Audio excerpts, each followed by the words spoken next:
Just more recap from last week. Remember, this is chapter 18. Start talking about Levi and how they don't have no inheritance with the people, but that the Most High, all right, He is their inheritance, and how they are going to receive the sacrifices, all right, that we give to Most High. The Levites were to receive them, and also the first fruits and things of that nature, dealing with the tithes. Um, He told them about staying away from abominable things in the land. All right, those nations that's getting kicked out.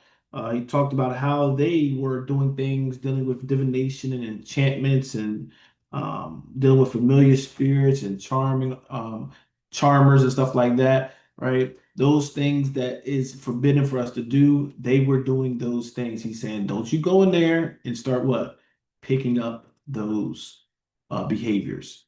Right? It's something we gotta know, beloved. The Most High don't like it, he don't like it. All right. You're not gonna now, oh, you the children, okay, I'm just gonna look over and breathe. No. Okay. So he's making that very clear. Do not. It's what got them booted out the land. Don't you do the same thing. And then it kind of ended with, a prophet, one like like unto Moses, whatever he says, you listen to, you adhere to.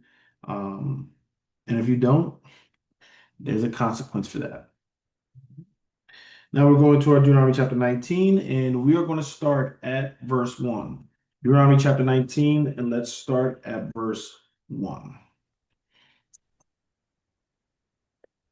When Yahweh thy God hath cut off the nations whose land Yahweh thy God giveth thee, and thou succeedest them, and dwellest in their cities and in their houses, thou shalt separate 3 cities for thee in the midst of thy land, when Yahweh thy God giveth thee to possess it. So Yahweh God said, I've cut off the nations. Remember, it's not just one nation in that land, it was multiple nations. Okay. So the nations whose land Yahweh thy God giveth thee. So they don't own that land. They was living in there, they was dwelling there, but what? The Most High owns that. Okay. And he said, I'm going to give it to you, Israel. And thou succeedest them and dwellest in their cities and in their houses. So when you take over, we're going to be able to what? Take over the living quarters, the things they have set up. Okay. We'll be able to dwell. It says, thou shalt separate. Okay. Now he's giving us something else we're going to do. We get into the land. We were going to separate 3 cities in the midst of the land. All right. So we have to make 3 cities. We don't know what this is about right now. There's going to be 3 cities made. All right. In that land. In that land. Right, so that's all we know right now. You're going to separate 3 cities within that land. Let's keep going. Thou shalt prepare thee a way, and divide the coasts of thy land which Yahweh thy God giveth thee to inherit into 3 parts, that every slayer may flee thither. And this is the case of the slayer which shall flee thither, that he might live. Whoso killeth his neighbor ignorantly, whom he hated, not in time past. All right, it's very important. So you're going to prepare this land, and thou shalt prepare thee a way and divide the coast of the land. All right. So you're going to prepare 3 different things, which Lord thy God giveth thee. Okay. And this is for every slayer may flee thither. So these are the lands, these cities is for people that slay someone, kill someone, beloved. This is for them to flee to. Now, verse 4, Brother Kai kind of helped it out a little bit with his understanding. And this is the case of the slayer, all right, the one that slays somebody, which shall flee thither that he may live. So the point of this, these cities said, is that so somebody that kills someone can flee to the city that they can live, all right, that they don't get killed. So it's gonna go a little detail with it. So this is the purpose of those cities. Now, whoso killeth his neighbor, gotta get that next word, ignorantly. All right. This is not for some serial killer just to start running to the land. No.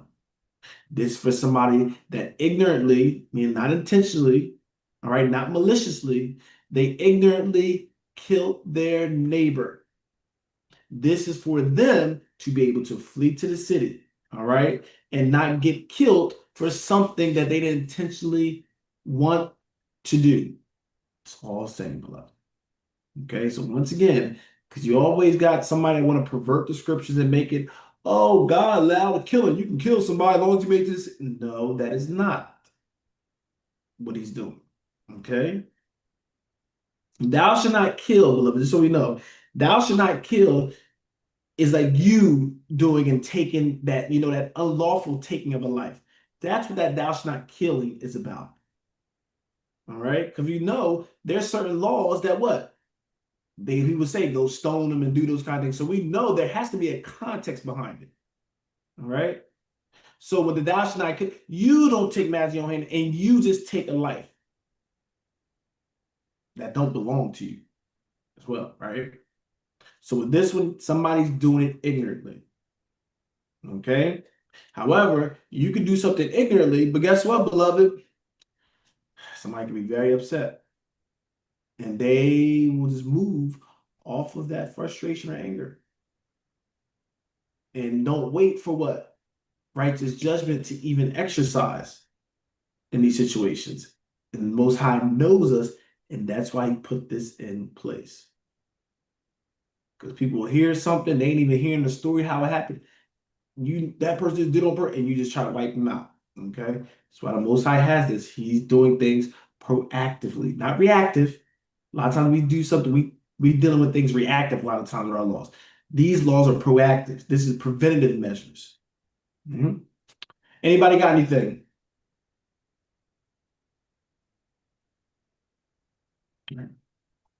Verse 4, that next part as well is very important. Whom he hateth not in times past, right? Because Mhm.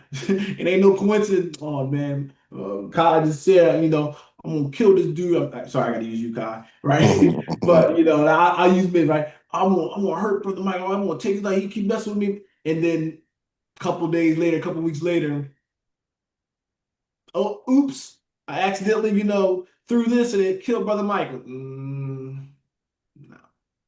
Okay. So that's why they're putting these little caveats in there, all right, to make sure because people like to take advantage and try to look at these laws and manipulate them like we see in America. You don't have to be righteous, right? They'll manipulate these laws where the guilty are set free and the innocent are locked, so the Most High with his laws try to iron those things out. Okay, make it clear. All right. If nobody have anything, we're going to keep reading. We're going to keep reading. 5.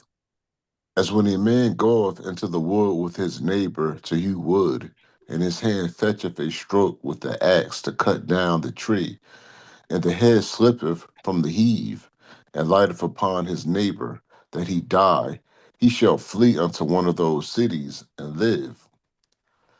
Lest the avenger of the blood pursue the slayer, while his heart is hot, and overtake him, because the way is long, and slay him, whereas he was not worthy of death, inasmuch as he hated him not in time past. Lest the avenger of blood pursue the slayer. All Mhm. right. But before we get there, let's go to verse 5. Okay. So we see now he's giving an example of what this looked like.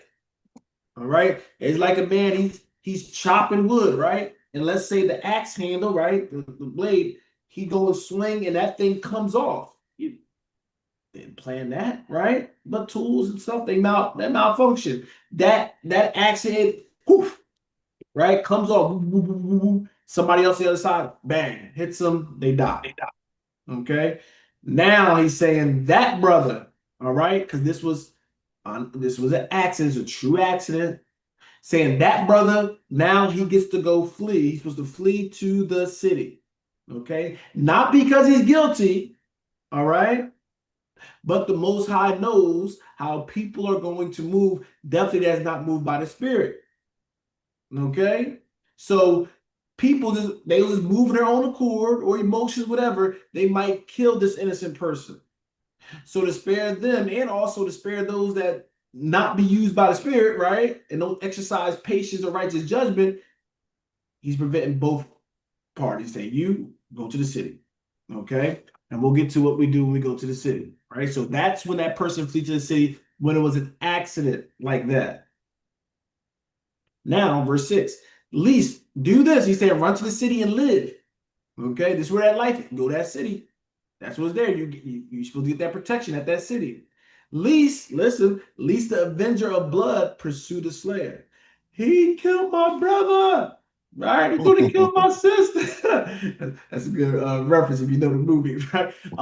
But he's gonna go. What you gonna do? Right? You ain't gonna hear that. If somebody killed your sibling or your loved one, somebody, you're not trying to really hear this. You killed them, and you ain't even think about, oh, no, I was actually meant to do it, all that kind of stuff. You enraged. Something that you want justice, you want that, and you'll move and do something. All right. So the avenger of the blood pursue the slayer. Okay. Listen, while his heart is hot. Okay. And this is what we talk about in the lesson, right? With that anger not dwelling us, because this person, I know the feeling of, you want to get that vengeance. However, you can do things wrong. That's why the Most High say vengeance is his. So with this one, that person is going to pursue the person that accidentally killed them and overtake him, which means kill him, because the way is long and slay him. This person's trying to flee. The person that's trying to get vengeance is going to catch him and kill them. Listen, whereas he was not worthy of death. This person wasn't worthy of death. Why wasn't he worthy of death, beloved? Because it was the accident. Accidents are not worthy of death. I'll say it again. Accidents is not worthy of death. Now, what you got to look at is, what is an accident? Okay. Now, there are certain things where, yeah, you didn't mean to, but you did something that you wasn't supposed to be doing. All right. You driving 80 and you all messed up and all this kind of stuff, and you hit somebody. I know it's gonna fall in the accident, right? But it's something where you didn't do anything wrong. It's something normal. This is in the capacity of everyday life, and then something happened unfortunate like that. Yes, you're innocent. Okay. And that's not what? Worthy of death. That's worthy of mercy, beloved. That person that does it wrong, it should be mercy. You don't try to kill him like a real murderer when that's not him. A murderer is what? It's a mindset, beloved. Don't just get caught up on certain acts. The mindset matters. Two individuals can kill somebody. One is worthy of death, the other is not. Why? Because the intent matters. And this is where we say the law is spiritual. It judges things spiritually, righteously. But people are, oh, well, if you take the life, it's killing. No, they both kill us. No, it's not. Okay. So once again, you just have to understand what the Most High is trying to show us as well. All right. But a life was taken. That's right. But that don't mean a life's supposed to be taken because of that. Not in this case. The Most High, once again, is trying to show us some spiritual things in judgment, beloved, because we are the judges of the world. We're the righteous judges of the world.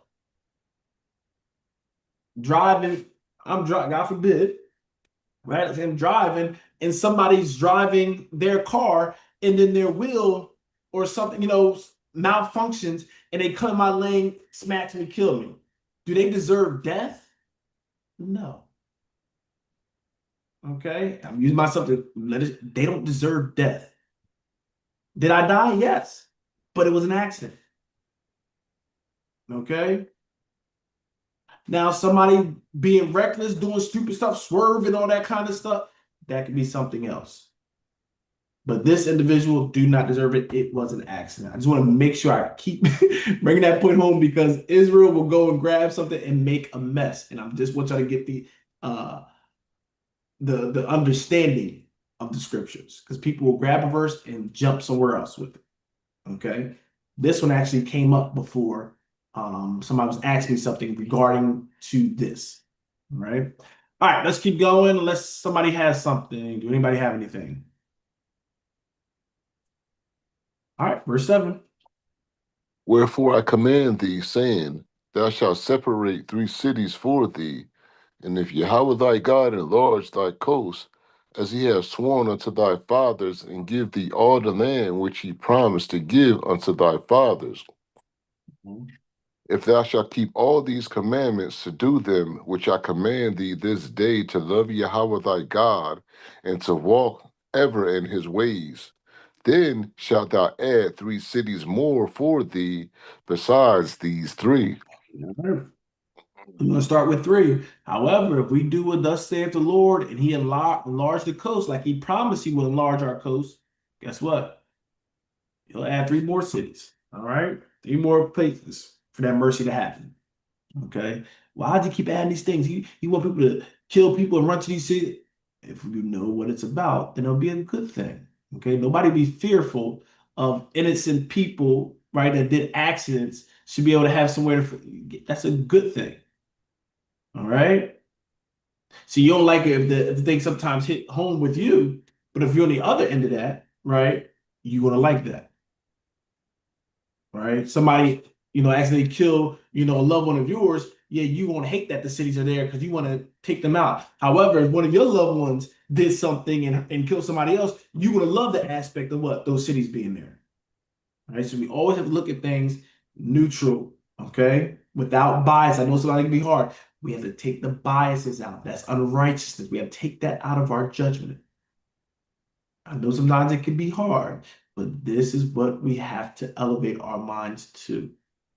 This is what the Most High is uh, taking us to those higher heights and deeper depths, as some will say. So we're looking at this. If you do, but once again, we see that if, beloved, if you keep the commandments, we can't get away from it. Everywhere, it just keeps reiterating the same thing. You got to, if, that condition, if, all right, you keep or guard those commandments, all right, and you love him, you walk in his ways, I'll add more mercy. And that's what it's about, beloved. The more we love God and keep his commandments, he's adding these spiritual cities of refuge for us. Okay? He's adding mercy to our situations. The more we love him and do his commandments. And that's the thing. If you love him, I told y'all, I think I told y'all the other, I don't know if it was Wednesday or last week, beloved.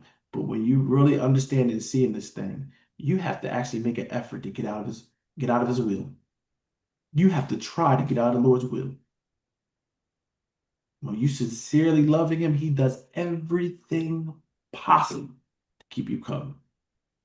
All right. So that's our job. We can read this, we can read these stories, we go through this, but until it gets in the inside and we get it, beloved, all right, we're never going to truly understand the power of God and the power of the Spirit until we get it on the inside and believe it. Okay. Brother Kai, you stopped at verse 9 or 10. 9. Okay. If nobody got anything, let's keep going. Let's keep going.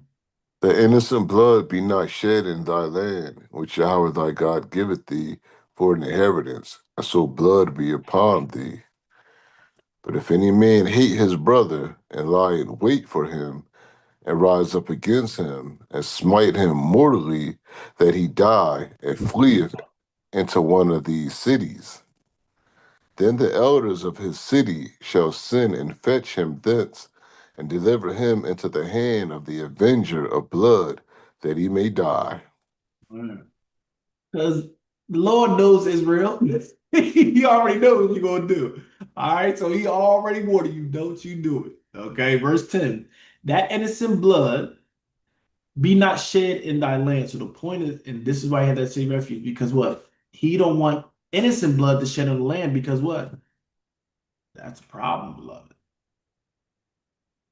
When we dealing with the spirit and how the Most High set this thing up, righteousness, innocent blood not supposed to be getting spilled. Innocent blood is supposed to what? Flourish, prosper. So he's I'm setting this up so you don't shed innocent blood.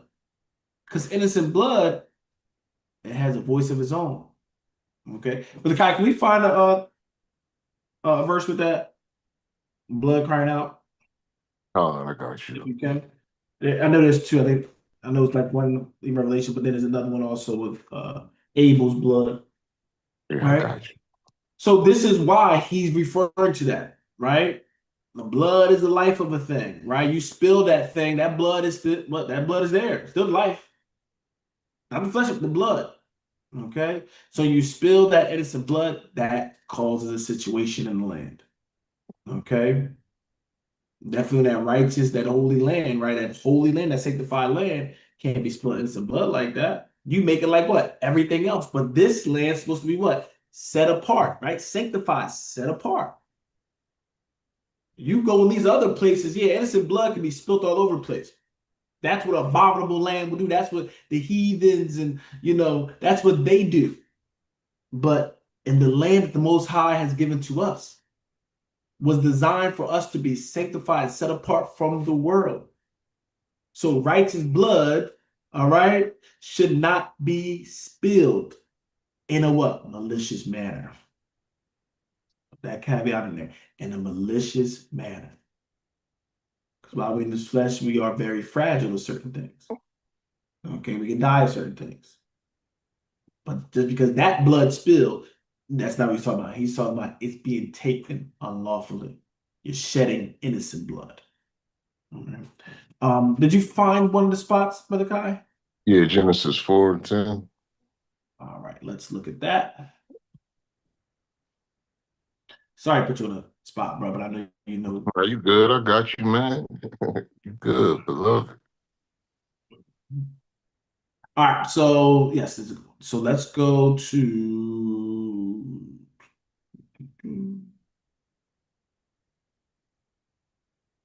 All right, let's actually start at verse. Let's start at verse 4. Let's start at verse 4. I'm gonna read it down a little bit. And Abel, he also brought of the firstlings of his flock and of the fat thereof. And Yahweh had respect unto Abel and to his offering. Mhm. But unto Cain and to his offering he had not respect. And Cain was very wroth, and his countenance fell. All right, so we know that sacrifice of Abel and Cain and how Abel's offering was accepted, but Cain's was not. And because the offering was not respected, all right, instead of going humbly before the Lord and showing humility, he what? He turned the evil eyes towards his brother. He getting mad. A lot of times we'll do that. We feel entitled to certain things of the Lord, and when he don't do it, sometimes you'll what? You'll take it out on the ones that's around you, in front of you. You got to be mindful of those things, right? This situation got you mad over here, and you carry that situation now over here, and sometimes you lash out on loved ones. Right? When I'm teaching my groups come to DV, a lot of them do what? So they'll get angry, do stuff for their job, right? Angry at the boss, don't say nothing, but and they got all that pent up anger and frustration, and guess who they lashing out on? The ones they say they love. Okay. So with this one, Cain was wroth and his countenance fell. Okay. So he got very upset. Verse 6. And Yahweh said unto Cain, why art thou wroth, and why is thy countenance fallen? You know, Lord saying, why are you wroth? Why are your countenance falling? Why you feeling the way you feeling? And this is a good lesson, even when it comes to parenting and those that's going to be leaders and guides and stuff like that. Look how the Lord talk to them. Why are you feeling this way? Like, why is a good question. I'm going to get the person to actually think about it. Because sometimes we'll be upset or something, and we don't even know what it is. We just feel that, oh, it's a satisfaction when I hurt somebody else or I do something. But that's shouldn't make sense, right? So I'm gonna ask you why. Why you feel that way? Why you felt you need to react that way or do that? And sometimes that gives that chance to that other individual to actually think about it, to actually put a mirror up, right? And analyze, was that the right reaction or response? And this was the most high given, right? Even with Abby, what he do? What you doing? Who told you it was neck right? He goes through those kind of things. So with this, we can take certain lessons that the Most High is giving. He knew what the whole situation was and all that stuff, but he wanted him. Okay, why are you, why are you wroth? Why are your countenance fall? All right, let's see, verse 6. And Yahweh said unto Cain, Why art thou wroth? And why is thy countenance fallen? If thou doest well, shalt thou not be accepted? And if thou doest not well, sin lieth at the door. That's very important, beloved. Right? If thou doest well, right? You do what's right, shall thou not be accepted? If you're doing well, you don't think you're going to be accepted? If you doing what's right, beloved, you don't think the Most High is going to accept you? He ain't going to bring you in. He ain't going to hear your prayer, right? However, if thou doest not well, you do what you want to do. You don't want to consider what the Most High is saying, what He gave us. Sin lieth at the door. You got sin right there at the door, Mhm. saying, "I'm right here. Just let me in. It's open. I'm right here, though. You're not overtaken with sin, but I'm right here." And unto thee, listen, this is very important. Okay, this deals with that sin. And unto thee shall be his desire. Who's the he? And thou shalt rule over him. Do people understand what this part is dealing with? Unto thee shall be his desire. And it says, and thou shalt rule over him.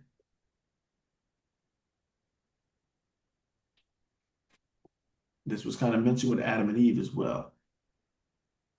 That she will desire to rule over you, but you'll rule over her. Is context talking about what? Sin, right? Thou doest well, thou shalt not be accepted. And if thou doest not well, sin lieth at thy door.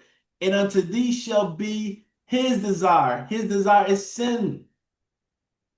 All right, shall be his desire. And thou, but what? Yeah, I know it's a little weird with the English, but what? Thou shalt rule over him. Thou shalt rule over sin. Sin desires to rule the house, beloved. But the Most High has given us the power to what? Rule over it. But it always is trying to rule, always trying to conquer. This is why I say it's like a cancer. It ain't just trying to stay in one spot. It's trying to keep contaminating, keeps trying to get other things. That's what sin does. It doesn't just try to stay dormant. Okay? But you can rule over it. You, when talking about that ruling, you can have dominion over it. You do not have to be, right, a servant of sin. That was not the design. The design was you shall rule over him. It's powerful, beloved. Everybody go to church. Everybody shall. Well, you just gotta say. You just gotta sin. But he's telling you right here in the beginning. Mm-mm. Sin's gonna desire to rule over you. Oh, it's gonna try to fortify, right, all your members. But you should rule over it. Now we can believe the Most High, or we can be in unbelief of the Most High. All right. All right. Verse 8. This ain't what I was going to be getting to. I'm sorry. Verse 8.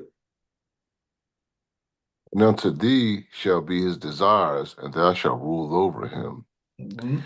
And Cain talked with Abel his brother, and it came to pass, when they were in the field, that Cain rose up against Abel his brother, and slew him. Mhm.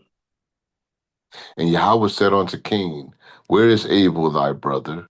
And he said, I know not. Am I my brother's keeper? Mm.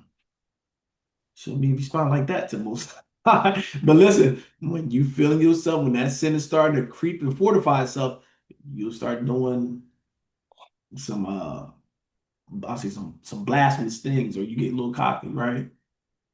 Just like that child. That child start feeling himself, right? Start thinking, got a little older. Definitely with boys, right?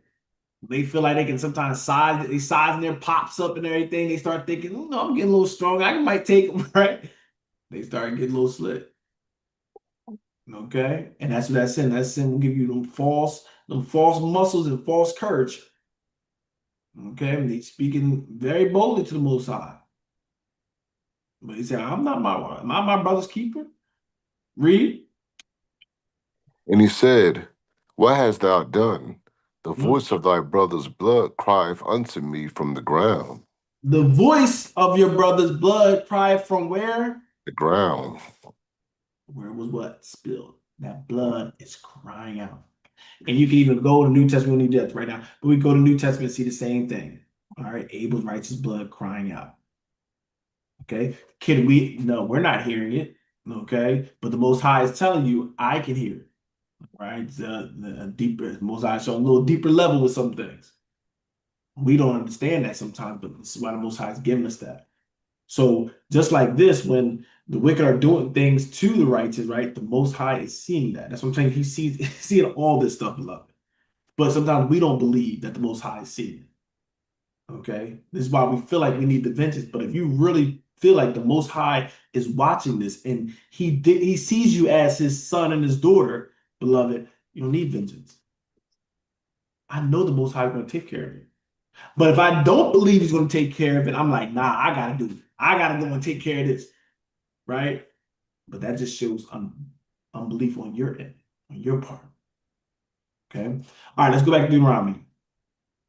Let's go back to Deuteronomy. And all right, so that's the innocent blood being shed. Okay. Um, what verse are we at? Is it 11? I think 11. 11? Okay. Good. But if any man hate his neighbor and lie in wait for him and Mhm. rise up against him and smite him mortally, that he die, and he fleeth into one of these cities, then the elders of his city shall send and fetch him thence, and deliver him into the hand of the avenger of blood, that he may die. All right. So if any man hates his neighbor, all right, that unlawful taking of a life, all right, that's the hate.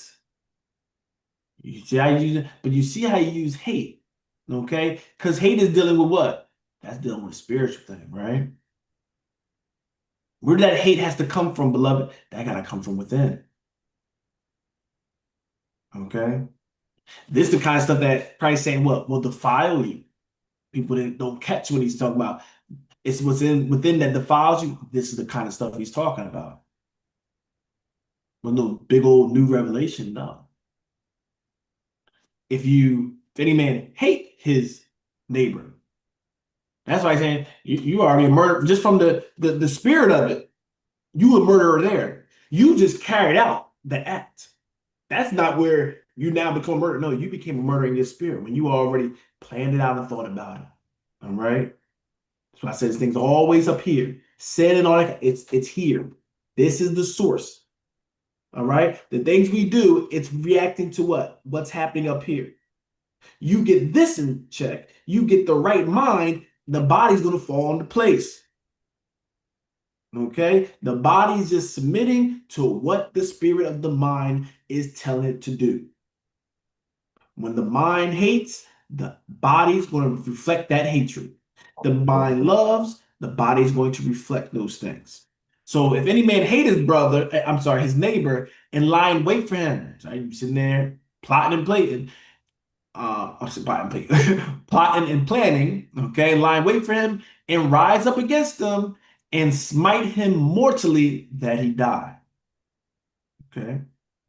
And fleeth into one of these cities. So now this person, somebody that purposefully killed, all right, intentionally killed. We want to show the separation. The city was for those that did it unintentionally without hatred in their heart. The person that has hatred in their heart and do it intentionally, the city is not for them. Okay, everybody understand that. Verse 12. Then the elders of his city shall send and fetch him thence. So this person that intentionally killed his neighbor, the elders are supposed to go what? The judge and the rule saying, nope, you need to get him. Okay? And deliver him into the hand of the avenger of blood. Okay? So now, who is the avenger of blood? The one that the one that the offense happened to by the close, like the closest of kin or whatever. Okay. So somebody killed I don't want to use her name because of this, but somebody killed a neighbor purposefully, and then he tried to flee, right? That neighbor's family, whatever, right? They want that vengeance. They're the avengers of blood, okay? However, they just can't be going up to the city and killing because they can get killed for that, right? But when it comes to the elder, they realize, oh, this person purposely did it. Okay, this guy's a murderer. You go, the elders will send it, they'll get that man, take him out the city, and guess what? Now that family can have that judgment, and that's righteous judgment. All right. That's you intentionally trying to kill somebody, you should what? Lose your life. All right. Because you took another life on purpose, you should lose your life on purpose. Okay. But the innocent accidents is not part of that. Okay. This is the intention of killing. All right. Anybody got anything for what we read? Or anybody confused? Okay. And as my son said, I think got from school and teachers, right? Mistakes happen. Mistakes can happen, beloved. All right. He'll say that sometimes. Oh, it's okay, Dad. Mistakes happen. And it's okay, beloved. It's a beautiful spirit when somebody's more, think about forgiveness more than vengeance is their first reaction. If your first reaction to things is vengeance, right? That's something within, that's something internal that we got to deal with. Our first reaction should be mercy. Oh, I know that could be tough. Our first reaction should be mercy, not how I'm going to spew out this offense that was done to me to that person. That's purposely hating your neighbor. You won't want somebody to do that to you, right? You make a mistake. You want them to what? You want them to think about mercy for you. Well, do the same first. Okay? And this is what makes us the children of the light. Because darkness, they want everything to be consumed with darkness. They just want vengeance. Everybody get vengeance, vengeance, vengeance. They don't solve anything. Everybody just wipe each other out. Okay? But when you insert mercy, all right, that stops that flow of blood and vengeance going back and forth. Mercy is preventative and it's life giving. All right, vengeance is to remove it.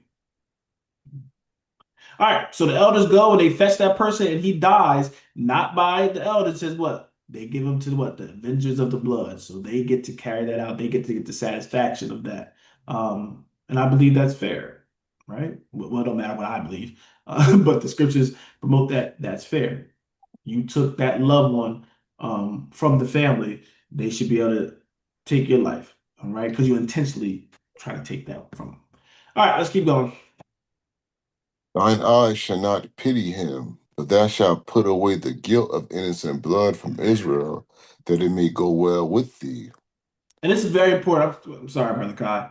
Good? The eye should not pity him. Mm-mm. We sometimes have pity for things we should not be pitying. We sometimes got abundance of mercy for certain things that we should have mercy for. All right. Why I'm saying it right here, because he's saying the eye pity, because what? That's what we perceive is mercy. Oh no, they should try to get certain things. They thought this whole thing out, planned this whole thing out, knew the repercussions, and still carried it out. And you think about the pity on them instead of why don't you have pity on the ones that's innocent? Okay, so he tell you, don't you have pity for him? All right. But you what? You put away that guilt of innocent blood from Israel. You need to think about the body, beloved. You need to think about the congregation. Having pity on the wolf, it'll take out your whole flock. So he said, don't have pity on this situation. You gonna what? You gotta look for the betterment of the nation. And that's what it's about, beloved, the betterment of the nation. Take this person out. All right. That it may go well. Listen to the next part. That it may go well with thee. This is for you. You go ahead and have pity on things the Most High is not telling you to have pity on. Things are going to go wrong for you. So you got to get that flesh and that emotion out of it. Oh, but that's my baby. Listen, you better teach your baby and train your baby now. This is the time. They go in and carry out, do something foolish. Now this ain't the time for pity. All right, this is the time We need to do things that the Most High is saying. But if you have pity, all this wicked, that's where you see all everybody having pity and mercy for all these abominable things. And guess what? It ain't going well for nobody now. Now those abominable things is what? Backfiring, becoming a thorn in your side. Most High saying this is not the design of it. Okay, this is why we have a lot of issues and problems now, beloved. Think about the things that this nation is having you to have pity on. You have to have pity on all the abominable things of God. But then when it comes to righteous stuff, you the ones getting judged and persecuted for just standing on common, natural, moral law. Mm-mm. They have no mercy for you. But all these things that's contrary to the word of God, they want you to have so much pity on it. They don't want you to say anything. They want you to embrace it. And if your mind is not in this word of God, if your mind is not on the spirit of God, you will conform to this word. But the scriptures tell us to what? No, we gotta transform. Are we transforming, beloved? Are we transforming to that creature that God has intended us to be? Spiritual judges, spiritual children of God. Or are we just another pawn of Satan? Our actions is going to show. Brother Kai, let's keep going. Thou shalt not remove thy neighbor's landmark, which Mhm. they of old time have set in thine inheritance, which thou shalt inherit in the land that Yahweh thy God giveth thee to possess it. Don't be moving people's stuff. Don't be moving their property lines so you can get a little more land. All right, don't be doing none of that stuff. Keep going. One witness shall not rise up against a man for any iniquity or for any sin, or any sin that he sinneth. At the mouth of two, Salaki, at the mouth of two witnesses, or at the mouth of three witnesses, shall the matter be established. All right, and we talked about that, beloved. All right, we talked about that quite recently, right? You don't just move off of one witness, okay? That don't prove nothing, right? He say, she say. That's all it is. He say, she said, right? You need two or three to verify, right, or establish a fact. Now, you got two people giving a story, and one could definitely be the truth, but that don't establish the fact, okay? You need two or three. And yes, there are instances where you have false witnesses, okay? Two, that's just on one accord doing a false math. Okay. And we see the Most High deal with that as well, right? Definitely with the story of Susanna, right? That was two elders, right? They got their two witnesses. However, they was false witnesses. So we know those things can happen, but that alleviated a lot of things when you need another witness. And this is not just for any petty thing, beloved. This is talking about somebody being put to death. This is serious. You don't want to know he say, she said when we talking about taking somebody's life. That's not no easy thing to say, oops, I made a mistake. They're done now. I can't bring them back. So this is very serious. So we need very serious, concrete evidence when we talking about taking someone's life. All right. So two or three witnesses. Now we see that happen in Susanna, but there's another passage. Uh, let's see what our Lord and Savior. Uh, gotta go in my Bible, beloved.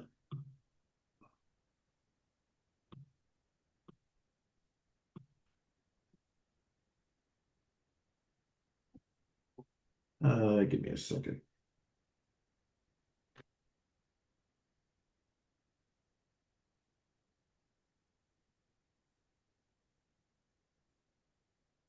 Okay, let's start at all right. Matthew's 26. Matthew's 26, beloved. Let's start at verse 57. Matthew's 26 and verse 57. All right, let's listen to this. Let's see. Even though they was wicked, they would try to do. And that might sound like oxymoron. Pharisees stuff were wicked. However, one of their big deceptions is they were doing things according to the law, which would make it hard for certain things to see sometimes the wickedness in some aspects. All right. Some things you can just see very clear. Some things they were trying to intertwine with the law, so it makes it a little harder to catch. Okay. But anytime, beloved, if you're seeking righteousness and all that kind of stuff, something will show. Okay. A manifestation will show. No matter how good they're trying to cover it up, things will manifest. All right. Nonetheless, let's go to this one. Matthew 26 and verse 57. And they that had laid hold on Yahushua led him away to Caiaphas the high priest, where the scribes and the elders were assembled. But Mhm. Peter followed him afar off unto the high priest's palace, and went in and sat with his servants to see the end. Hmm. Now the chief priests and elders and all the council sought false witness against Yahushua to put him to death. I see that. All right. So this was who was doing this, Brother Kai? The high priest palace, right? So this is the Yep. chief priest, the elders, and the council. Uh-huh. All right. They're Leaders. seeking to put Christ to death. And Mm-hmm. they're doing what? They're seeking false witnesses. You know, stuff ain't. We were doing some bad. We were doing some bad stuff. Stuff you see this nation right here doing, right? That wicked stuff. Sometimes they paying them off, bribing them off, all those kind of things. But they know they needed what? According to the law. We just read they need those two witnesses. They needed them. But we know the witness is supposed to be what? True witnesses, not false ones. But they know they to get you with deception, beloved, deception gotta be what? It gotta look like the truth. That's what makes it very the closer you have to the truth makes it more deceiving. Because they always had one person like, wait, this wait, also that two. They know that we need to find two to make this thing look real good. We need two. Okay. So they knew the things of the law, but they were wicked. Okay. All right. Let's keep going, Brother Kai. But found none. Yea, though many false witnesses came, yet found they none. At the last came two false witnesses. All right. So they were looking for these false witnesses. I mean, thank God. Everybody wasn't trying to just go on the bandwagon, but this could be scary. Right. You got the chief priest and everything trying to force it. All right. But they could not find one. But then seeking and they found them. All right. At last, they found two false witnesses. Okay. Let's keep going. It said, this fellow said, I'm able to destroy the temple of God and to build it in 3 days. Mhm. And the high priest arose and said unto him, answerest thou nothing? What is it which these witness against thee? Okay. And there's other, we go to other passages to give a little more clarity with it. However, the point is they're grabbing false witnesses. Oh, Okay. Now, a false witness can say some things that hold some mhm. truth. Don't get it wrong. Like he Right. did, Christ did talk about the three. Yeah. He did mention that. All right. However, with false witness, you can't take somebody that, first of all, you need to witness it. You need to be there, first of all. Okay. And there's a big point of that because the context of something is very important. Now, when you're there, you're getting the full context, you're getting the situation, right? When you get what we get a lot of times, and definitely what social media have us doing, beloved, all right, and you got to be very not careful. You need to stop doing it. Get sound bites. They put a highlight of sound bites and deliver it to you, and they edit it, and now you're like, oh man, this person crazy. They did it, and it's like you got all this sound. That's not a true witness, beloved. And you're witnessing, oh, this person is wicked at it, and you only heard sound bites. Beloved, you can do, I want you to understand, you can do a lot of dangerous stuff with sound bites. It's editing, taking this piece here, taking it here, adding this here, right? That's what even Satan's a master at that.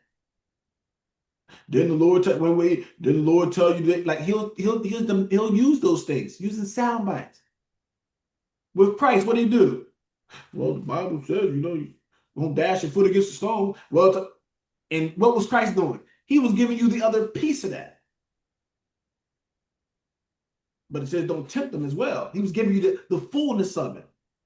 Be careful of sound bites. Be careful of people editing certain things. Okay? We do not want to. We cannot be false witnesses ourselves. If you don't know the context of it, you don't know the matter of it, it's okay. You don't need to speak on it. Okay? And I'm talking about a testifying standpoint. Don't go up there like you knew it and you weren't there. Okay? You will not testify in court on something you do not know. Okay. Let's go back though. Let's go back to Deuteronomy. Okay? Let's go back to Deuteronomy.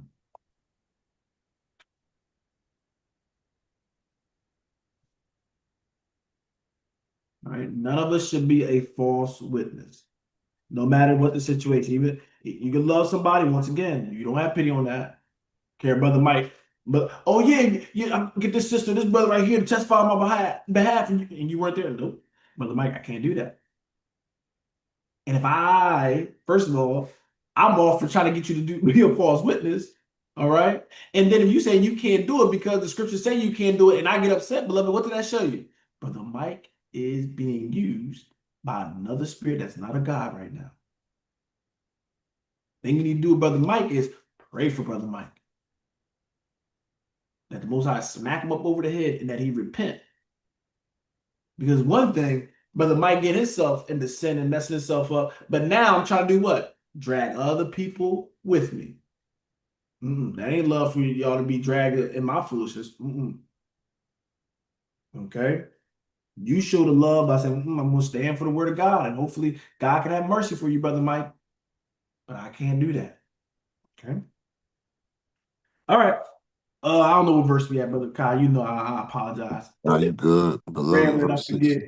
Now you good. Good. Verse 16. All right, yes. If a false witness rise up against any man to testify against him that which is wrong, then both the men between whom the controversy is shall stand before Yahweh, before the priests and the judges, which shall be in those days. The sorry part about that is with Christ, what happened? Who's the judges of those days? Yeah. It was the priests and everybody. Yes, sir. Right? They will need to come before themselves. All right. And that's the situation that kind of sucks with that. Okay. Now were all those priests are wicked? No, not all of them were wicked. There were some righteous ones, and then it Uh-huh. kind of bad one. There's some righteous ones in there. All right. But yes, what they did, if a false witness rise up against any man to testify against him that which is wrong, so the ones that did it, they're off. But also, who else should get the blame? The high priest and stuff that set up these false witnesses to do that. They're wrong. Okay. All right. So they should stand before the priests and the judges, which shall be in those days, whatever those days are. All right. During this time, we had do we have we had the priests and stuff. At this time, even with Christ's time, nowadays it will be those bodies in the church, leadership in the church, what he'll bring before when it comes to judging these matters. Okay.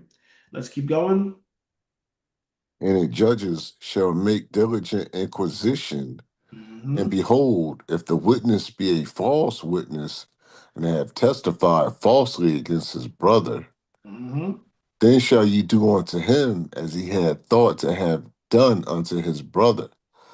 So shalt thou put the evil away from among you. Right. And they should die. So those that testified against Christ, those false witnesses, they should have died, right? Because whatever you using the false witnesses for, what they trying to do to the other person, should be done unto you. Okay, with Susanna, those judges, they was gonna what? Susanna was gonna die for that. That committed adultery. So guess what? False witness, they should die for that act. And think about, beloved, how this world would be just off of this alone. You know how much that will change things? Eye for an eye. Yeah.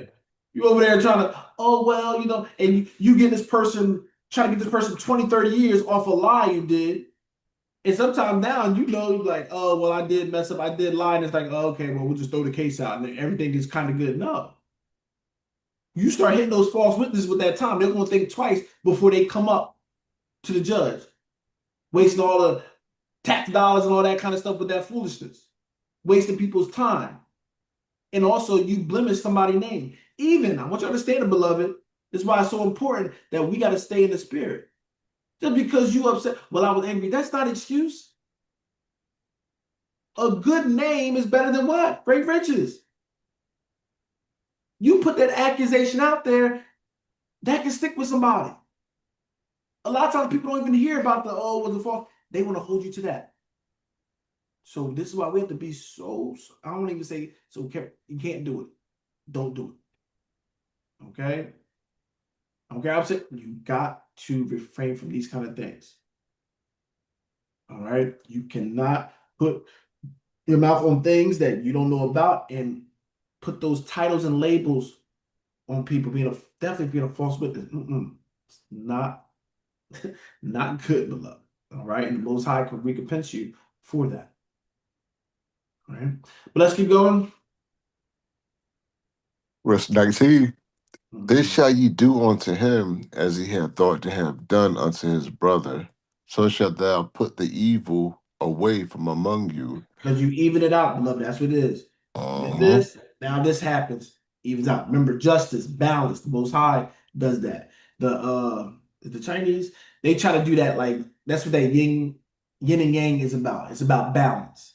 They try to put you got to put a little evil with the good. Now, I don't want you even think about those things. But yeah, they kind of pervert it a little bit. However, the Most High, you see a lot of these things. There's judgment, there's balance, righteous balance. Okay, so that's why I say you're gonna do this to them. So judgment is not flipping it back on you.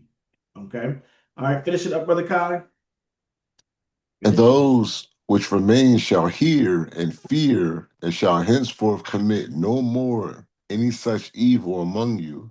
Mhm. And thine eye shall not pity, but life shall go for life, eye for eye, tooth for tooth, hand for hand, foot for foot. You're right, and this That's will right. show balance. Okay, you want to take your neighbor's eye, you should lose your eye. And I'm talking about unrighteously. You want to unrighteously take your neighbor foot, you should lose your own foot. Okay. So this will put evil from among you. That's why I say all these things teach us to keep evil away. All right. And that's why that verse 20 is so important. And those which remain shall hear. And what they're going to do? Fear. And shall henceforth commit no more any such evil among you. Man, you heard what happened to so and so? They found out they was lying and they got this. They got 30 years. Good Lord. Oh, I ain't doing it. Right? That's what's supposed to go around. That people may fear to do these things. But now it's just a big old game with a lot of stuff. Oh, it don't matter, If it, nobody cares. Nobody put it to mind. But guess what, beloved? Us that know the truth, God is looking at. We got a different judge, beloved. This judge on this earth, they can't see the unseen. They can't look into the heart of man, things of that nature. They can make mistakes. We can get over on them. We can deceive them. But we know there's one that sits on the throne that's not made by hand and sit in a place that's untainted from these carnal and devilish thoughts that should truly rain down righteousness. And we need to be doing what we're supposed to be doing so we can be found in that number. All right. Anybody got anything for the chapter? I tried to expand it to that hour. We got to the hour, so everybody's good. Everybody's good. All right. If so, we're going to close it out for those that's watching online through YouTube. All right. As always, we say shalom and ayah thumb, which means peace. And we love you all to our YouTube.